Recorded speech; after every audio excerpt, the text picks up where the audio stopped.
오늘도 마음에 손을 얹고 내 영혼을 향해 선포하고 하나님 말씀 나누겠습니다. 지나간 시간은 결코 나를 붙잡을 수 없습니다. 나는 새로운 오늘을 살 것입니다. 아멘. 정말 거룩한 창조가 여러분의 삶에 열매 맺게 되기를 바랍니다. 제가 얼마 전에 유튜브 쇼츠를 이렇게 보는데 그 셰프 최강록 씨가 이렇게 나오더라고요. 우리가 잘 알고 있는 것처럼 최강록 씨가 별명이 하나 있잖아요. 가장 잘하는 요리가 조림.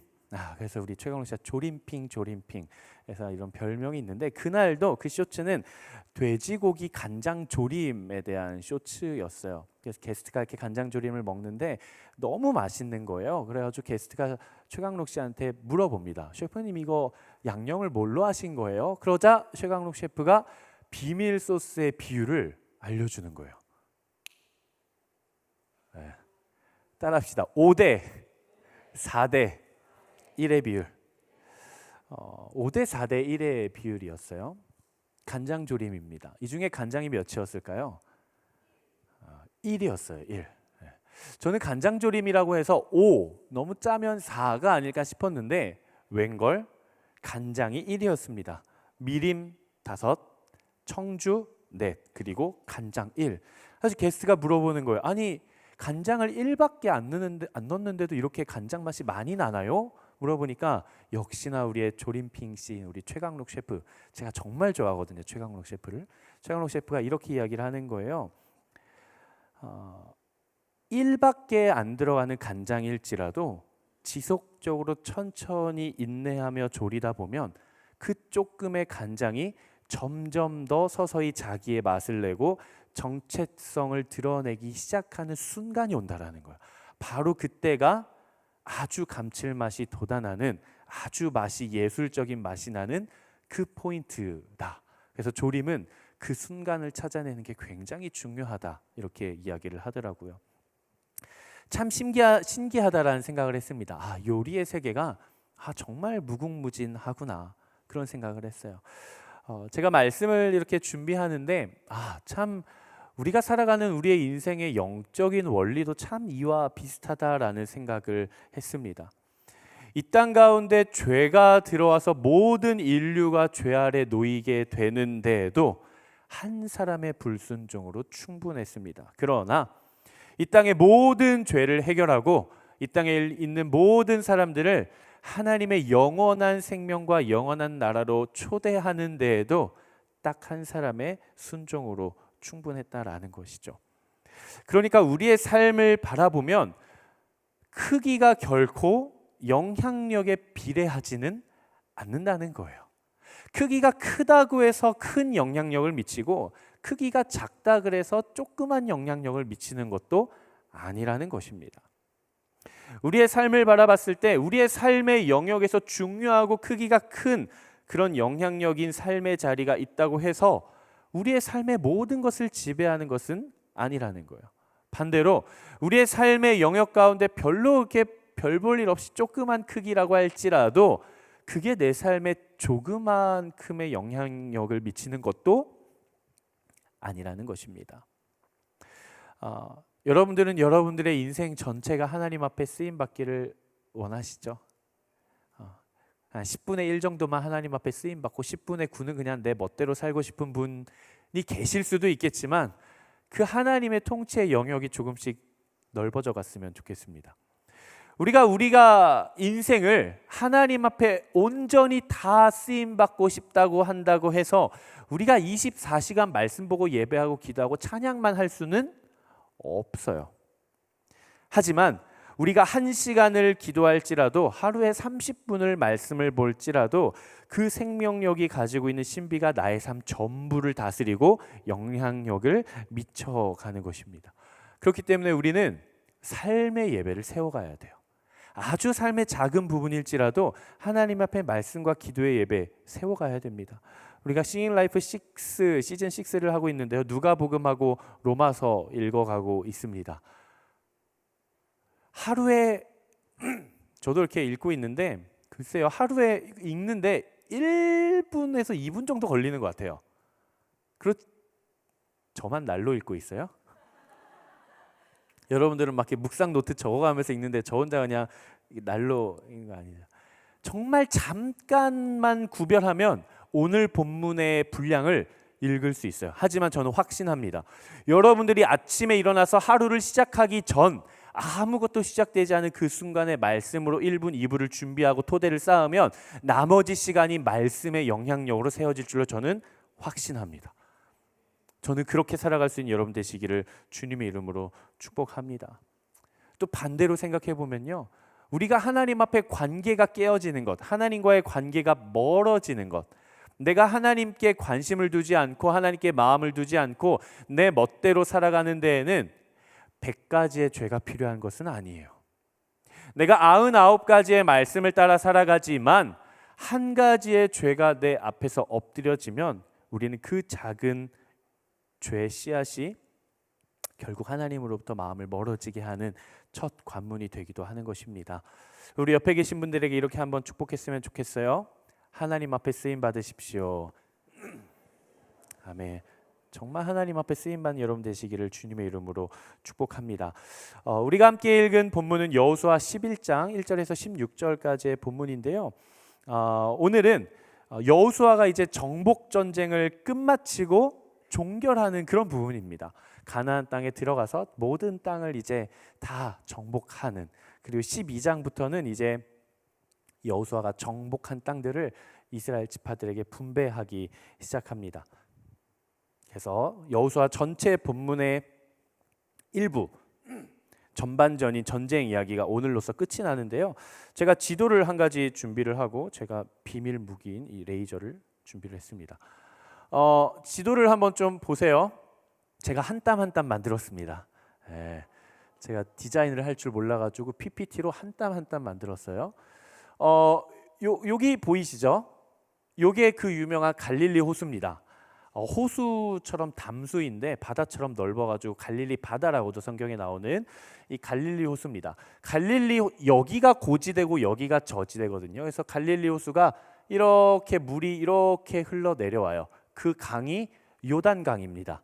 예수님께서 세례 받으셨고 갈라졌던 이스라엘 백성들이 넘어갈 때 갈라졌던 그 강이 요단강이고요. 요단강에서 물이 들어와서 이렇게 들어오는 곳이 사해입니다. 사해.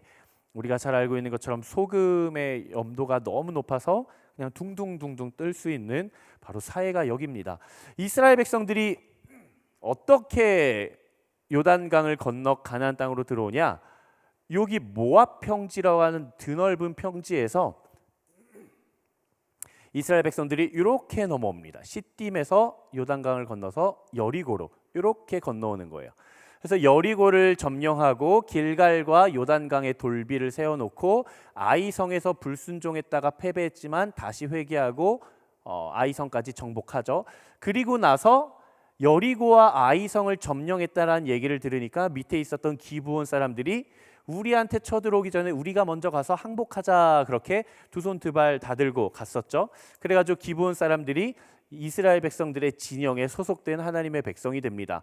그러니까 기브온이 꽤 큰 성읍이었는데 항복했다라는 소식을 들으니까 예루살렘 성에 있었던 아도니세덱이라는 왕이 기브온이 꽤 큰 성읍인데도 항복한 걸 보니까 우리가 혼쭐을 내줘야겠습니다. 그래서 주변에 있는 남쪽 성들에 있는 모든 왕들을 불러서 연합군을 만들죠. 그래서 기브온을 칩시다라고 하니까 기브온이 여호수아에게 찾아가서 살려주세요, 살려주세요 하니까 여호수아와 남쪽 왕들의 전쟁이 지난주의 이야기였습니다. 누가 이겨요? 누가 이겨요? 누가 이겨, 준혁아?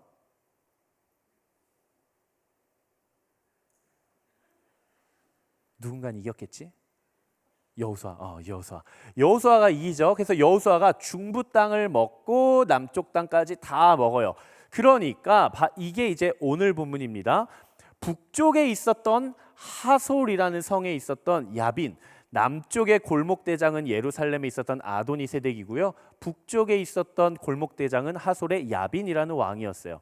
그러니까 남쪽이 다 지배당했다는 이야기를 들으니까 이 야빈이 열이 받는 거예요. 그래가지고 산간에 있는 지역부터 바닷가에 있는 지역부터 평지에 있는 지역부터 모든 왕들을 싸그리 다 모아가지고 어마어마한 군대를 만듭니다.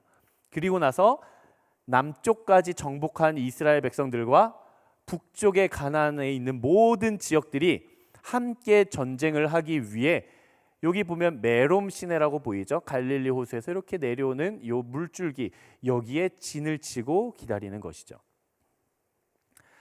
오늘 본문을 쭉 이야기를 들어보면 결국 여기서도 누가 이깁니까? 여호수아가 승리합니다. 그래서 여호수아가 이 모든 지역을 다 정복을 하게 되는 그런 장면이에요. 그런데 한 가지, 여호수아가 여리고성을 시작으로 남쪽과 북쪽을 다 정복해 나가는데 마치 산에서 내려오는 물줄기가 바다로 직선으로 내려가는 것이 아니라 굽이 치면서 흘러가듯이 그들은 때로는 성공을 하기도 하고 때로는 실패를 하기도 하면서 하나님의 정복 전쟁 가운데 이끌려갑니다. 모든 땅들을 다 다스리는데 지도 한 번만 펼쳐주시겠어요? 다시 한 번만. 여전히 정복하지 못한 불시의 지역 딱 한 지역이 있었어요. 어디냐? 바로 이 지역입니다. 가사, 가드, 아스돗이라고 하는 지역인데 아이러니하게도 지금의 이 지역은 분쟁이 지금도 있는 지역이죠. 팔레스타인 지구의 어느 지역일까요? 어느 지구일까요? 가자 지구입니다. 여기가 가자 지구예요. 이스라엘 백성들이 모든 하나님이 약속해 주신 모든 땅을 다 점령을 하는데 딱 이 지역에만 점령을 못합니다. 여호수아 11장 22절 개역개정으로 제가 준비를 했는데요. 같이 한번 읽어보도록 하겠습니다. 시작. 이스라엘 자손의 땅에는 아낙 사람들이 하나도 남지 아니하였고 가사와 가드와 아스돗에만 남았더라. 그러니까 이스라엘이 정복한 모든 땅에서는 다 멸절시키긴 했는데 요 땅만큼은, 아주 조그만 요 땅만큼은 남겨뒀다라는 거예요. 이 사람들이 누구인가? 그 가사와 가드와 아스돗에 있었던 아낙 사람들이 누구인가? 바로 민수기 13장에 이스라엘 백성들이 최초로 가나안 땅을 정복할 때 그 땅에 있었던 거류민들을 보고 두려워 떨며 도망쳤던 바로 그 사람들입니다. 40년 전 그때는 이스라엘 백성들이 그들의 밥이었지만 40년이 지난 지금 하나님께서 작정하시고 그분의 약속을 성취하려고 하시는 바로 지금 이 순간에는 도리어 아낙 자손들이 이스라엘 자손들의 대적이 되지 못했어요. 그래서 가나안 땅이 다 정복이 됐겠죠. 하지만 여러 가지 이유에서 기브온과의 화친의 경험도 있었을 것이고, 그리고 늘 그랬듯이 자신들의 생각과 판단이 있었겠죠. 저 지역은, 저 변방에 있는 지역은 조그마니까 괜찮을 거야. 혹은 아낙 자손들에 대한 과거 경험에서 오는 인간적인 두려움도 있었을 것입니다. 분명한 사실은 여전히 가나안 지역 안에는 아주 조금일지라도 가사, 가드, 아스돗 지역에 이방 족속들이 남아 있었다라는 사실이에요. 결국 그리고 가드와 가사와 아스돗 지역에 있는 이 사람들은 훗날 가나안 땅에 정착하고 살아가는 이스라엘 백성들을 끊임없이 괴롭히고 다툼이 일어나는 씨앗이 됩니다. 그러니까 우리가 하나님의 일들을 감당하다 보면 내가 100% 온전히 다 맡기고 순종하지 않고 나의 판단대로 일부를 남겨두게 되면 그 남아있는 불순종의 불씨는 결국 우리를 괴롭히는 씨앗이 된다라는 거예요. 이스라엘 백성들이 모든 성을 다 점령했지만 가드와 가사와 아스돗 지역을 점령하지 않은 그 아주 조그만 불씨가 이스라엘 백성들을 끊임없이 괴롭히는 씨앗이 심겨졌다라는 거예요. 결국 진멸되지 않은 그 불씨는 어떤 결과를 가져왔는가? 첫 번째, 삼손과 들릴라의 관계입니다. 삼손은 이스라엘 백성들 중에 있었던 사사였고요, 지도자였습니다. 그리고 들릴라는 가사 지역에 있었던 이방 기생 여인이었습니다. 사사기 16장 1절 말씀 한번 같이 읽어보겠습니다. 사사기 16장 1절 시작.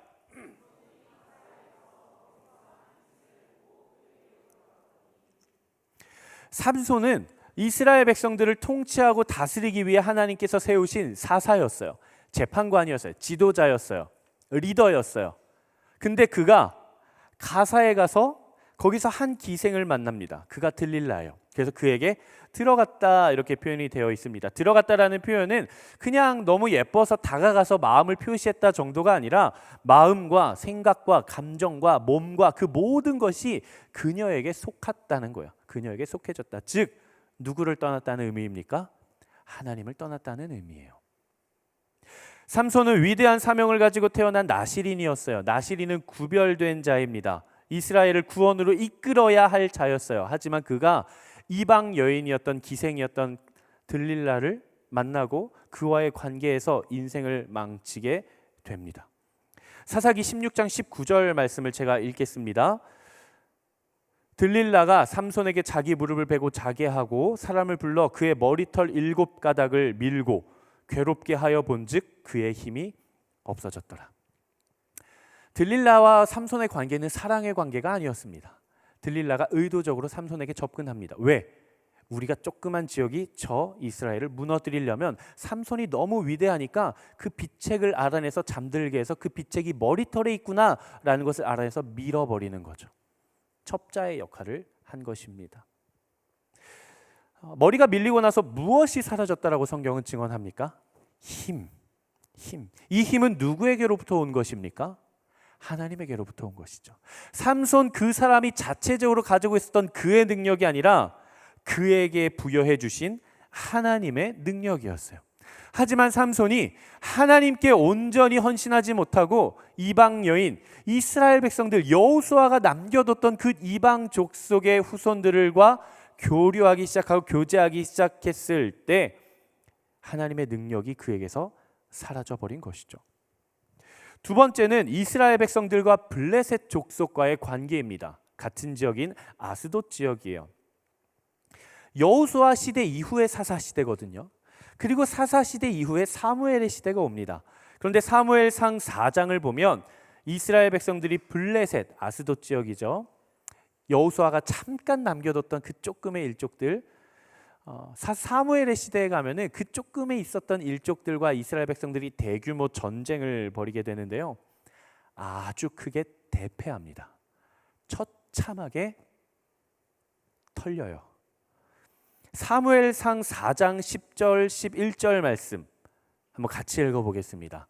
사무엘상 4장 10절 11절 말씀 시작.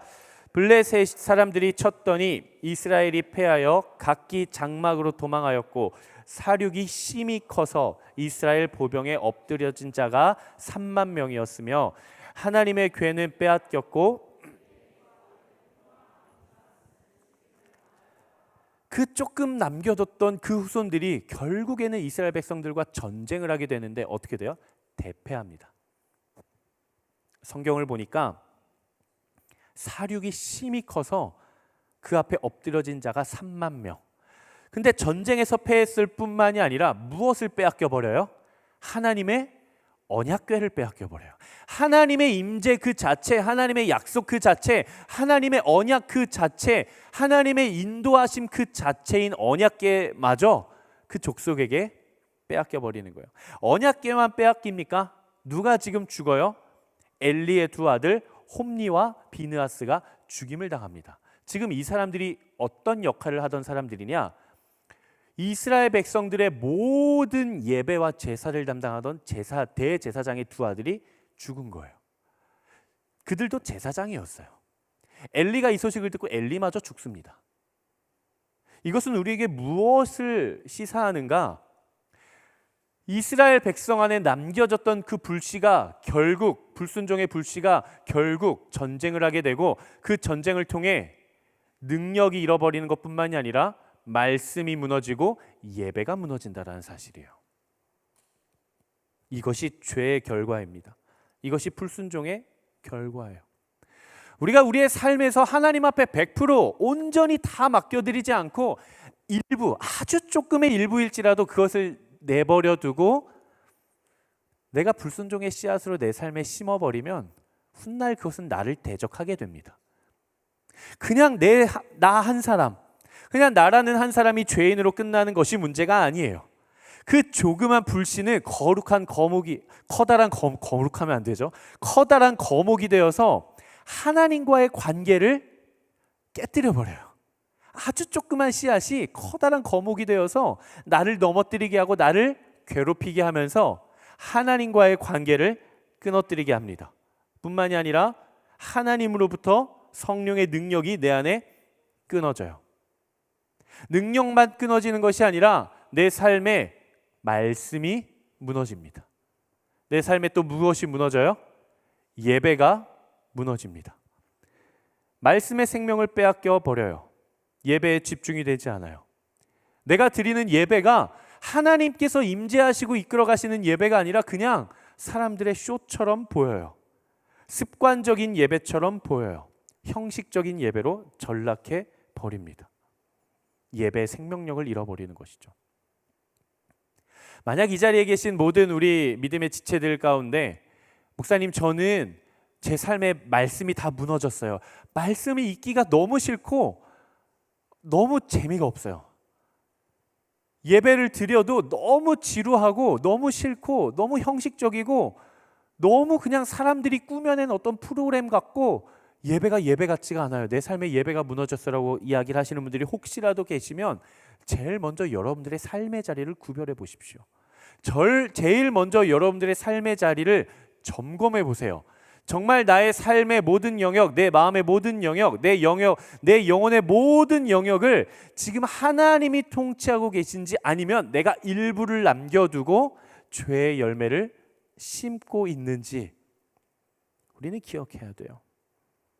아주 작은 죄의 영역의 틈에서부터 분열이 시작된다는 것을 우리는 반드시 기억해야 됩니다. 그러면 우리는 우리의 삶의 모든 영역, 아주 사소한 영역에서까지 죄를 짓지 않고 넘어지지 않고 깨어지지 않기 위해 100% 완벽한 존재로 살아가야 될까요?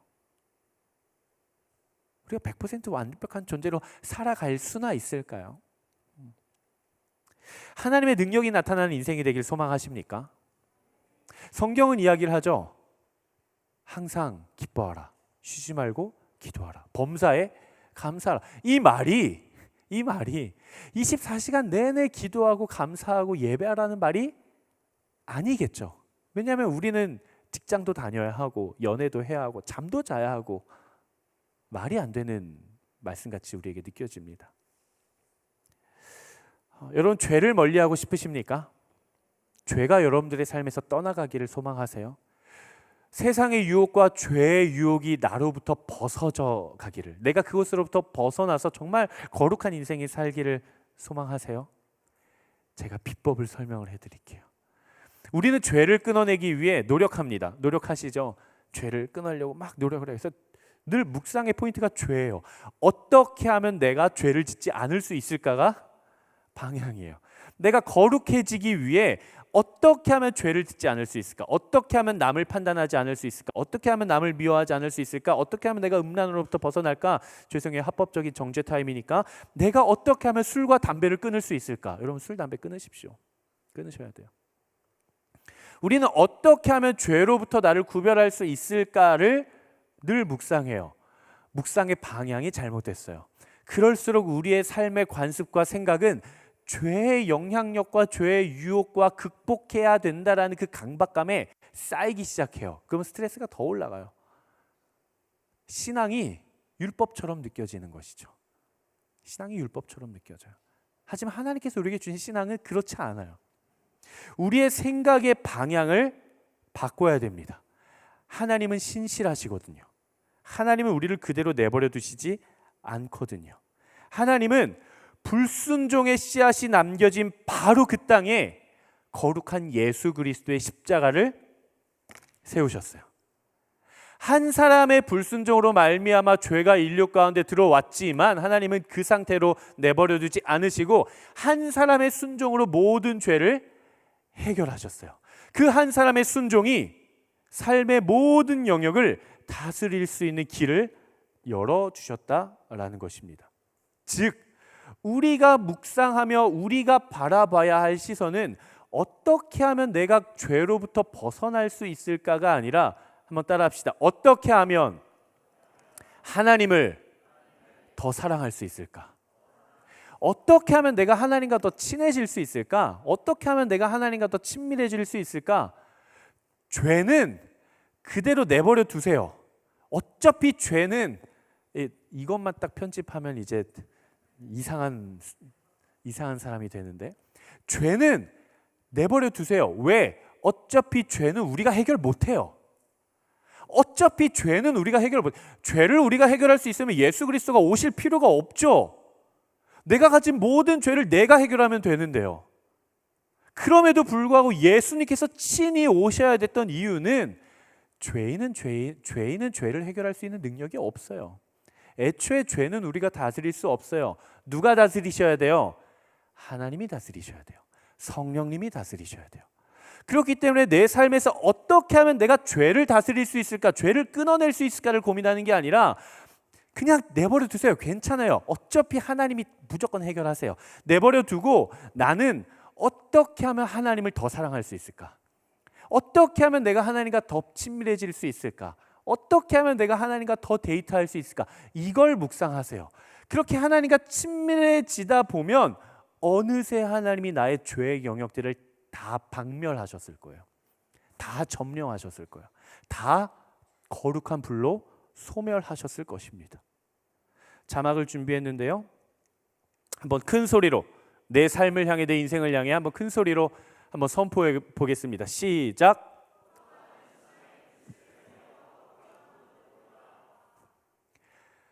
우리 안에 꺼져가는 나의 신앙의 불씨를 다시 집중하는 거예요.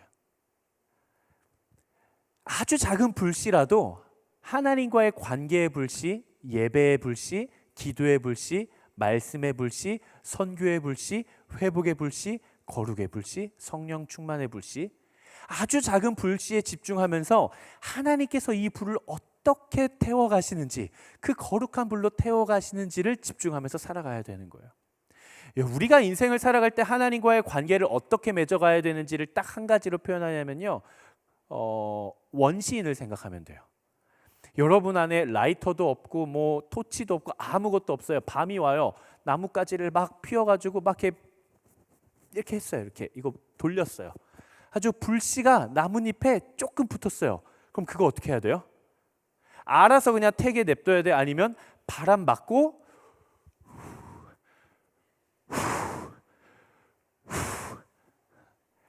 온 집중과 온 호흡을 그 조그만 불씨에 딱 해가지고 어떻게 해서든 살려내려고 집중하잖아요.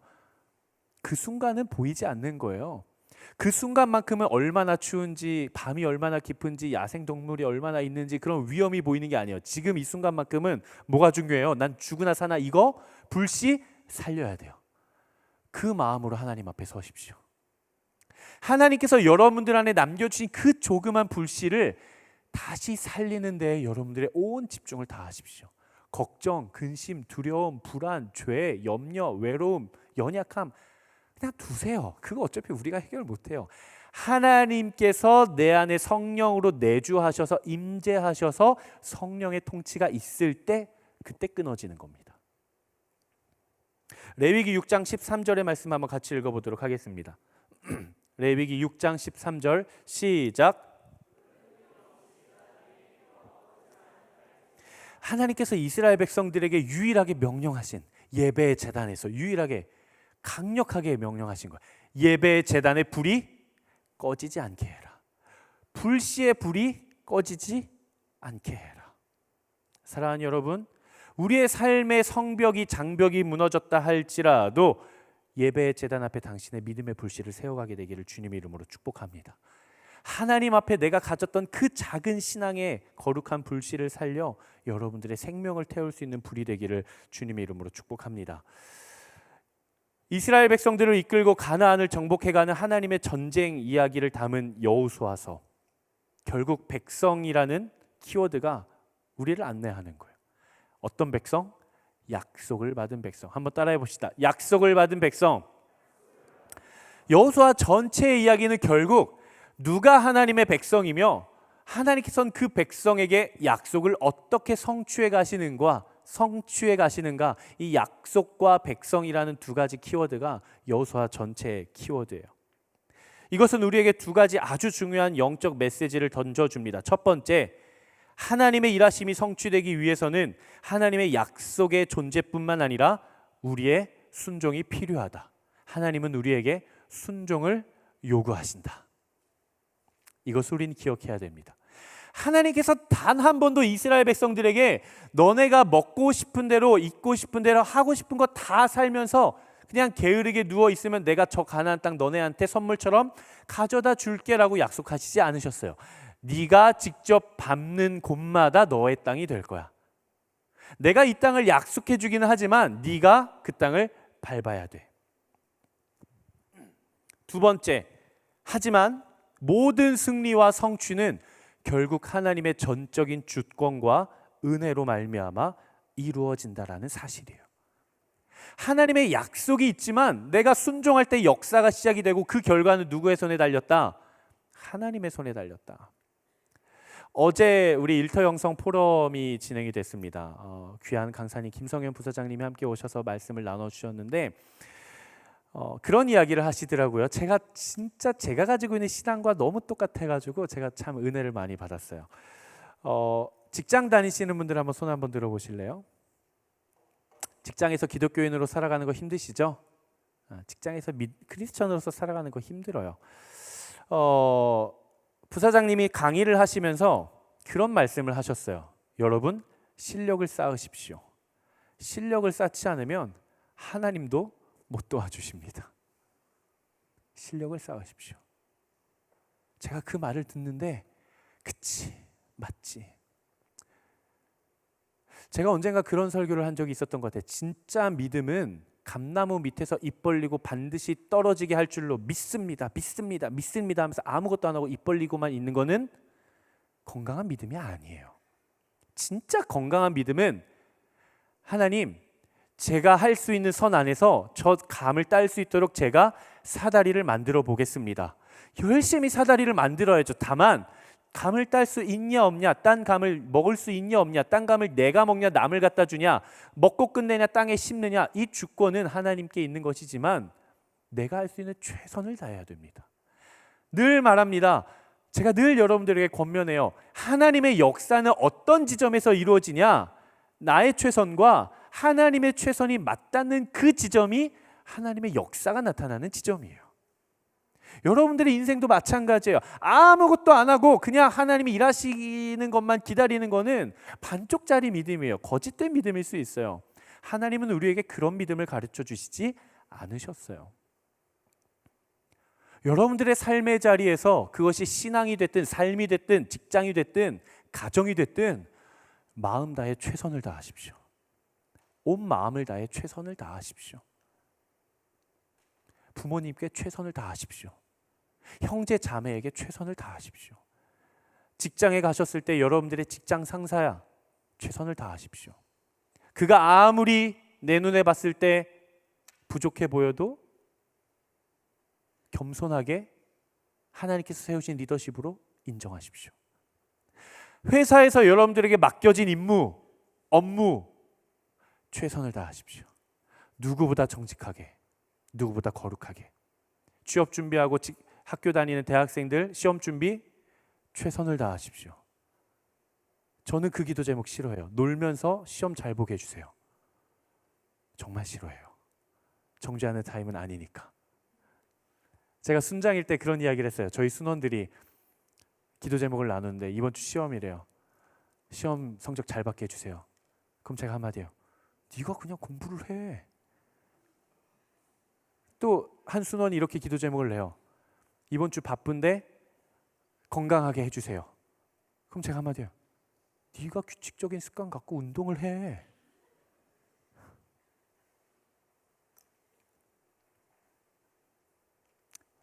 기도하지 말라는 건 아니에요. 기도해야죠. 성적을 놓고도 기도하고 건강을 놓고도 기도해요. 다만 내가 하고 싶은 것만 하면서 성적 잘 받게 해주세요. 내가 하고 싶은 야식 다 먹으면서 건강하게 해주세요. 이거는 너무 뻔뻔하잖아요. 하나님, 제가 정말 열심히 공부하는데 제가 공부한다고 해서 제 인생이 다 성공하는 것은 아님을 제가 압니다. 하나님, 제가 최선을 다하지만 그 이상의 것들은 하나님께 맡겨드립니다. 하나님 일하여 주십시오. 이 고백이 있어야 되는 것이죠. 말씀을 마무리하도록 하겠습니다. 우리는 오늘 본문을 통해서 하나님께서 여호수아와 이스라엘 백성들을 통해 어떻게 가나안 땅을 정복해 가시는지, 그리고 그 전쟁에서 어떤 방법으로 승리해 가시고 또 그들에게 실패를 안겨다 주기도 하시는지 함께 나누었어요. 하나님께 순종함으로 하나님의 통치가 내 삶에 임하고 승리가 성취되게 하기 위해서는 우리는 두 가지를 우리의 마음의 영혼에 새겨야 합니다. 하나, 그 어떤 작은 영역이라도 불순종과 죄악과 교만과 저항의 불씨의 씨앗을 남기지 말라. 아주 작은 영역일지라도 남기지 말라. 다른 하나, 반대의 의미입니다. 아주 작은 영역일지라도 하나님 앞에 거룩한 예배와 기도와 말씀과 순종과 헌신의 영역을 남겨두십시오. 여러분들이 아무리 하나님이 원망스럽고 하나님이 믿어지지 않을지라도 조그만 불씨를 남겨두십시오. 하나님께서 그 조그만 불씨의 씨앗을 통해 여러분들의 인생을 거룩한 불로 태워주실 줄로 믿습니다. 사랑하는 여러분, 내 삶의 작은 순종이 하나님의 커다란 일하심을 가져오는 법입니다.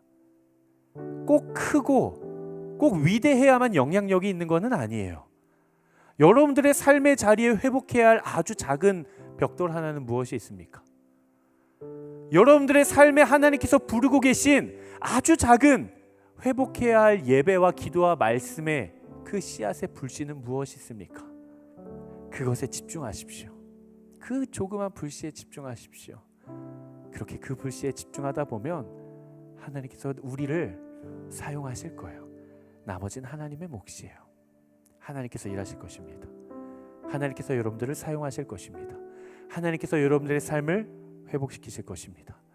하나님께서 여러분들의 무너진 모든 가정과 일터와 관계와 재정과 건강과 비전과 삶의 모든 영역을 하나님께서 그 성벽을 다시 세워가실 것입니다. 하나님을 신뢰하십시오. 꺼져가는 불일지라도 다시 발견하시고 다시 하나님 앞에 태울 수 있는 여러분 되시기를 주님 이름으로 축복합니다. 이 시간 우리가 함께 찬양하고 또 한번 기도했으면 좋겠는데요. 하나님, 정말 우리의 삶을 주께 맡겨드립니다. 우리가 하나님의 영광 안에, 하나님의 능력 안에, 하나님의 말씀 안에 살아가는 우리가 되게 하여 주시옵소서라고 고백하시는 분들, 우리 가능하신 분들은 한번 자리에서 일어나 보겠습니다. 하나님, 우리의 삶을 돌보십니다. 아멘. 하나님, 우리의 삶을 책임지십니다. 하나님, 우리의 삶을 다스리십니다. 함께 찬양하며 나아가겠습니다. 하늘에 나는 새도 주 손길 돌보시네. 온 땅에 충만한 주 사랑으로 내 마음을 덮으소서. 주 나를 부르셨네. 주 나를 부르셨네. 주의 영광 위에 모든 사람 이끄소서. 주의 영광 우리의 삶을 맡겨드리며 함께 고백합니다. 주 말씀 향하여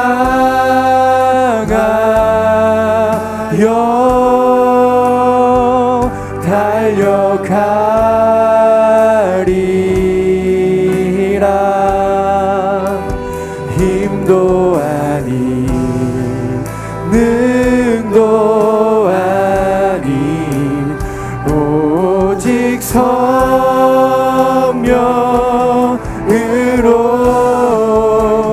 주 얼굴 향하여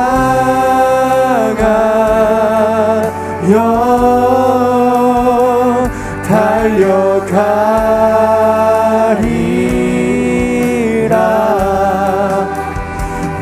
주의 영광 안에 살게 하소서. 주 나를 부르셨네. 주 나를 오직 주님의 영광을 위해 주의 영광 위에 예 주님 우리의 삶을 이끄시옵소서. 모든 사람 우리를 통해 만천하 가운데 비출 주님의 영광으로 이 시간 우리의 삶을 맡겨드리며 선포합니다. 주 말씀 나아가요. 예 주님 우리가 나아갑니다. 달려가니 우리의 삶에 성령의 충만함을 주시옵소서.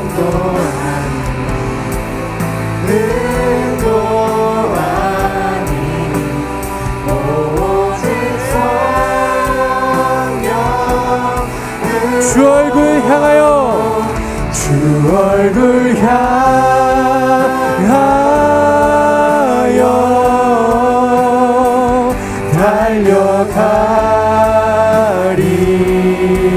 달려가리라. 오 주의 영광 안에 살게 하소서. 주 말씀 향하여 주 말씀 향하여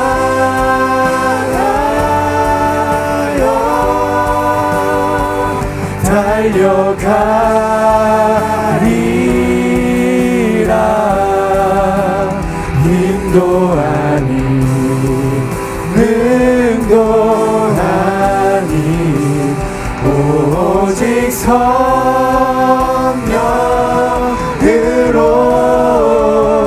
주 얼굴 향하여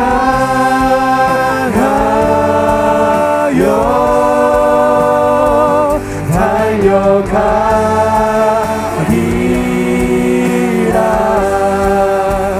오 주의 영광 오 주의 영광 안에 오 주의 내 삶이 주의 영광 안에 오 주의 영광 안에 살게 하소서. 우리 시간 함께 기도하며 나아가도록 하겠습니다. 예 주님 우리의 삶이 하나님의 말씀 안에 거하게 하여 주시옵소서. 하나님 우리 안에 성령의 충만함을 허락하여 주시옵소서. 하나님 우리의 삶을 통하여 주의 영광이 드러나게 하여 주시옵소서. 이 시간 주여 세 번 외치며 기도합니다. 주여 주여 주여 예 주님 하나님 우리의 삶을 사용하여 주시옵소서. 주여 우리가 주 앞에 순종하며 나아갑니다. 주 앞에 엎드리며 나아갑니다. 주여 영광 안에 살게 하소서.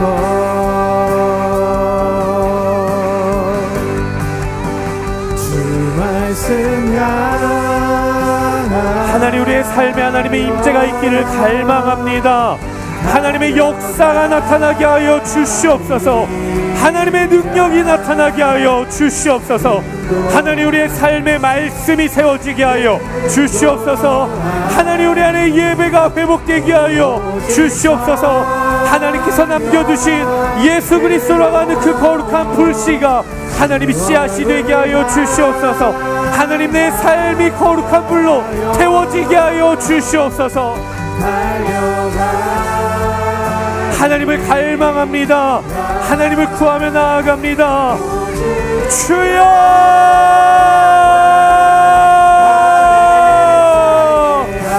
하나님 우리의 삶을 받아 주시옵소서. 하나님 우리에게 믿음을 더하여 주시옵소서. 하나님 우리에게 담대한 믿음을 담대한 순종을, 하나님 거룩한 결단을 주시옵소서. 우리가 주와 함께 내 삶을 정복해 나가기를 원합니다. 하나님 순종하기를 원합니다. 하나님 일하심을 보기를 원합니다. 주여 역사하여 주시옵소서. 주여 우리와 함께하여 주시옵소서. 오 주님, 아버지 아버지 아버지 아버지 아버지 아버지 아버지 아버지, 하나님 이곳 가운데 성령 우리 임하시옵소서. 하나님 오셔서 우리를 다스려 주시고 하나님 우리를 통치하여 주시옵소서. 하나님 일하여 주시고 역사하여 주시옵소서.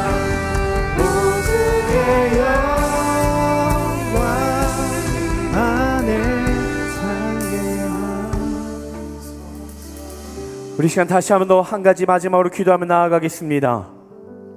여러분, 우리의 삶이 거룩해지고 정결해지고 하나님의 놀라운 역사가 나타나고 하나님의 일하심이 나타나고 우리의 기도 제목이 응답되고 하나님께서 우리가 눈에 보이고 느낄 정도로 하나님의 응답을 주시는 그 삶이 되기를 간절히 소망하십니까? 그 삶은 우리가 그냥 죄를 끊어낸다고 되는 것이 아닙니다. 우리가 하나님을 사랑해야 되는 것입니다. 하나님과 친밀해져야 되는 것입니다. 여러분, 우리의 삶의 죄를 해결하기 위해 노력할 필요가 없어요. 어차피 우리가 노력해도 우리가 정복할 수 없어요. 다만 우리가 경각심을 가지고 하나님을 신뢰해야 됩니다. 우리가 죄를 해결하기 위해서는 하나님께 온전히 붙들림을 받아야 돼요. 우리가 노력하는 것이라고는 우리가 죄를 정복하는 것이 아니라 우리가 죄를 다스려가기 위해 하나님을 붙들어야 되는 것입니다.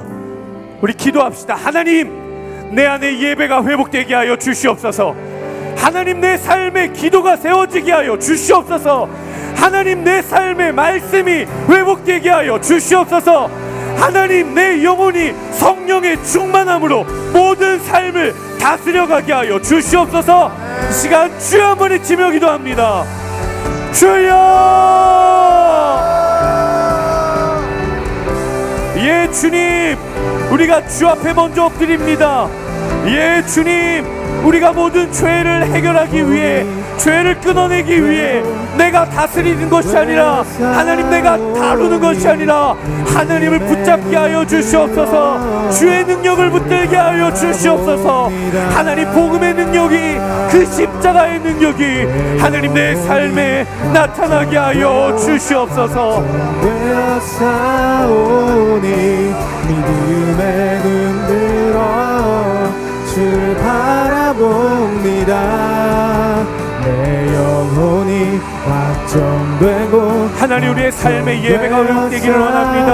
하나님, 예배의 재단이 회복되게 하여 주시옵소서. 하나님, 내 삶의 기도가 회복되게 하여 주시옵소서. 하나님, 내 삶의 말씀의 씨앗이 세워지게 하여 주시옵소서. 하나님, 나의 삶에 성령의 다스리심과 성령의 충만함과 성령의 통치와 성령의 임재와 성령의 기름 부으심이 나타나는 하나님, 그런 인생 되게 하여 주시옵소서. 오 주여, 오 주님,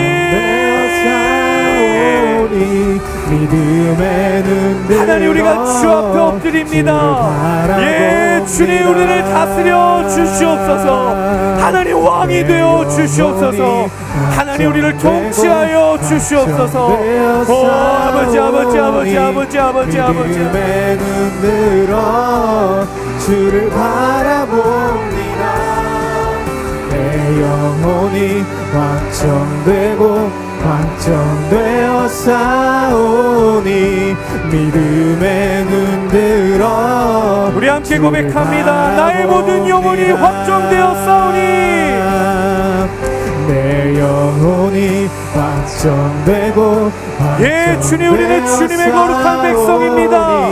주님, 우리는 어두움에서 나와 빛으로 나아가는 빛의 자녀들입니다. 주님, 우리가 주님을 구하게 하여 주시옵소서. 영혼이 확정되고 확정되어 싸우니 믿음의 눈 들어 주를 바라봅니다.